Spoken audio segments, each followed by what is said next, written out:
The Dolor Factor is sponsored by Delia, a romantic paradise. Lime, value every moment. Illuminous, your transformation begins here.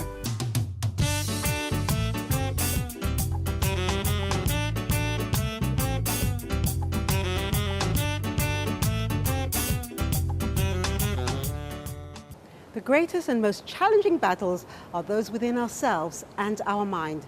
So says Dr. Erica Joseph from Dominica. She has spent most of her life encouraging others to raise their self-esteem despite going through many soul-destroying challenges herself. It is these challenges that have kept her going and helped her publish 5 books. Discipline yourself. Take the steps to motivate and grow on this episode of The Dolor Factor.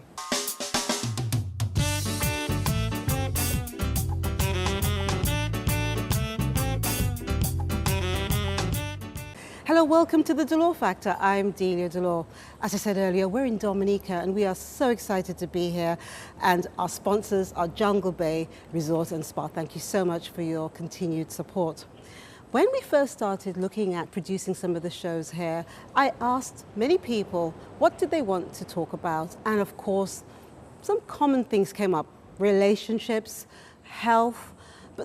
One of the main things that came up were actually 2 depressing things. One was about self-esteem, why so many people in the Caribbean suffered with low self-esteem. And the other one was, why is it that a lot of us can't deal with our problems, so much so that the suicide rate in the Caribbean is just alarming. So I spoke to one doctor here from Dominica, Dr. Victor Emmanuel, because at the time we were talking about menopause, which was like another biggie.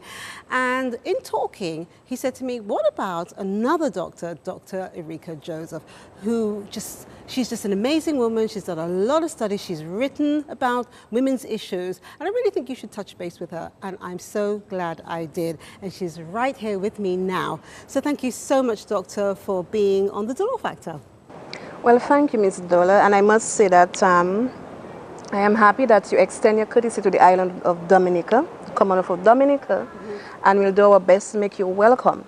So I am Dr. Erica Joseph. I specialize in therapy for the mind and the brain, which is something our people on the island need to know a lot about, not only on the island, but internationally, regionally, worldwide. You don't look like a doctor. You look like a suave, very prestigious, vibrant person. Well, I try to thank you for the compliment, but I try to combine it because I want other persons to know that I am a human being, just like, everyone out there. And then I make myself comfortable in my own person, separated from the doctor, professionalism. So it's all about being, looking from within and then making yourself happy and comfortable with who you are. And why did you study what you studied? Because I realize we lack a lot of it on the island, and I love motivating persons. I love the idea that I can help a brother, a sister, a friend, a neighbor, and especially our youth, family members. But actually I did start it a long time ago from school, assisting my classmates. It was naturally me to just motivate them, and I would give them advice and motivation, and they would go right ahead and apply it. And then they would, get success from it. Okay, so where did you start from in terms of where were you born? Can you tell us something about you, your family, your background, please? Well, I come from a lovely village called Kingshill, Upper Kingshill. I live on Back Street, and I'd like to tell our viewers, especially from Kingshill, whether you're not an island or you're at home, I'm proud and very happy to be from Kingshill.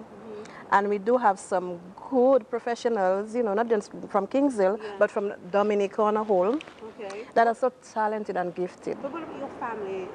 Well, my family, I have a mom. My mom is still alive, and as well as my dad. I do not have any sisters. I have only brothers. Wow, how many? Well, I'm the only girl, 5 of us. Oh wow, so you were spoiled, right? Well, not really. You were? It was very challenging growing up as the only girl among, brothers, and I am the first. I'm the first from my brothers. And I can tell you, I had to look out for them. So while looking out for them, also had to focus on myself and my well-being. So it's not, it was not easy.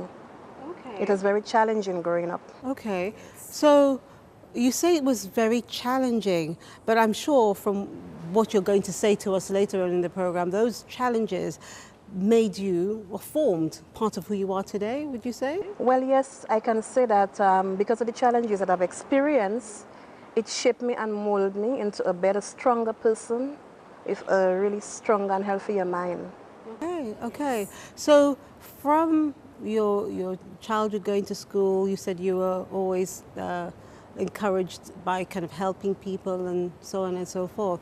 At what point did you realize that this was not just going to be a casual thing, this is something that you were going to take professionally? When the persons that I assisted from my earlier years, they would meet me and tell me, you know, you're good and you know, you're natural. And what you told me, it actually worked. You know, and sometimes they tend to think that because you're so gifted in that area, it's like magic, but it's not. God gave us talents, and when you know about those God-given gifts and you make good use of them, it feels like, you know, too good to be true. So when they were saying all those things, would you say it was more about your communication skills, or was it because of what you advised them to do? What would you think was the key element? It would have to be a combination, because sometimes you give them the information and you find that they do not apply it instantly. So, you know, you have to keep in touch with them, you have to persuade them that it's important that they take action, especially when you let them know how the mind works.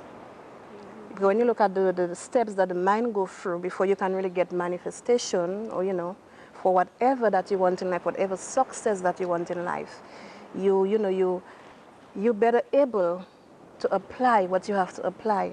So it's not just the communicative or communication skills, but it's all about taking action to get the results. Well, that's one of the reasons why you're here with me, because of course the Dolor Factor doesn't just air in the Caribbean. We are an international production, and the subject areas that we discussed on the phone, I don't care where you say you live, wherever you live, it's pertinent to you. Yes. Whether you're the one who is, I say, suffering or experiencing the issues we're going to be talking about, even if you do or you don't, I know for sure our viewers will know someone who has. That's right, that's right. So what is your ultimate aim for being here? What do you hope that our viewers will take away with them at the end of the program? Well, my aim is to ensure that the viewers will find out the important steps into tuning up their mind and making good use of it, because, I mean, that is what they have at the moment. They may not have other things, but they have that at the moment. And I want to make sure that they know the action, that it's important to apply action, because you can have a wealth of information, you can be wisdomatic, that's not all.